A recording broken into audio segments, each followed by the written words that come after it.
Guys, we are on week 9 of repositioning businesses in the wild. Today's business is Patton Termite and Pest, based in Kansas. And they've done a great job over the past 2 decades, really building up the recommendations, building up the company for its quality service. So it's really shining through, and we can see that in their reviews on Google, where there are a shit ton of awesome ones where they're talking about they're on time, the communication's badass, they're willing to tell people when it's not necessary to work with them. And therein lies a position which we're going to have a look at in a bit.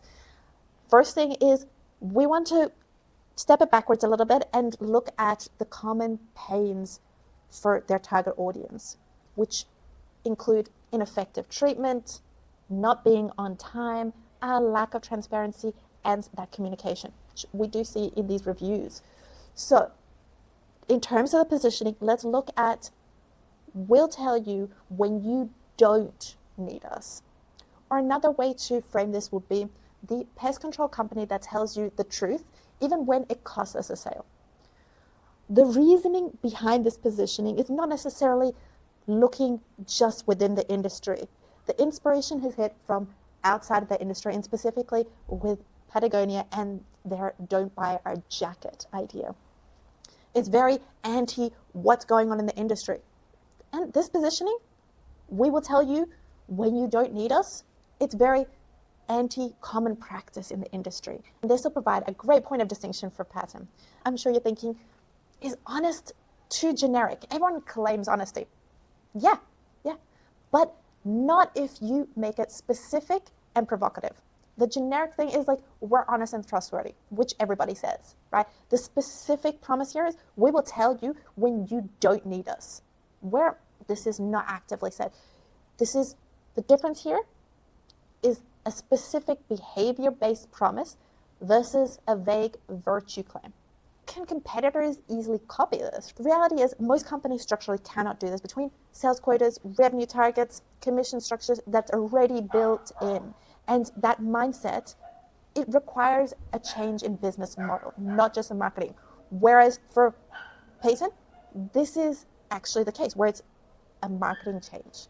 It's the operations adaptation, where you're leaning into what is already being done. So we're addressing a real customer pain, proven by existing reviews. It builds trust that drives that long-term revenue, and it cannot be easily copied. Now let's get to the fun part of the implementation. The first area I want to look at is to ensure that every technician is focused around the education, not around being a salesperson. And it's very much around hiring for values. And this also reflects in sales. We're not focused on commission-based sales. Rather, we're focused on satisfaction. We're focused on retention rather than the deals closed. If we step this back into the overall metrics that we're tracking here, we're not looking at revenue per customer, because then this incentivizes upselling. We're looking at percentage of inspections resulting in that no treatment needed. We're looking at the customer retention rate. We're looking at net promoter score, mentioning that honesty and trustworthiness.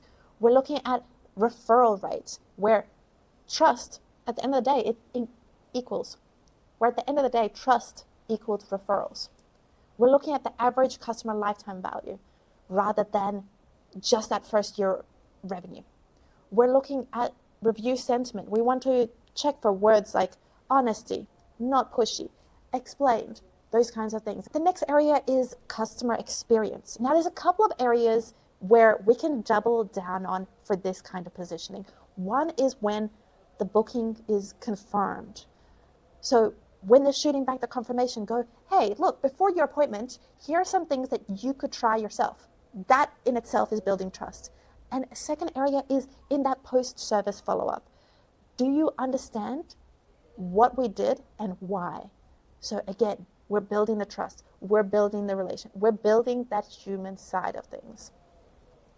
Now, of course, one of the biggest areas here is in the content, in the marketing. And we're leaning into what we already have, because fuck rebrand. And what that looks like for this case is an anti-sales marketing, where we're hitting another frustration of being too pushy in the market. That looks like, hey, look, before you call us, do this type of content where you're proving you're willing to lose business for honesty. And this could look like stories, examples, testimonials of times that they've said, you don't need us.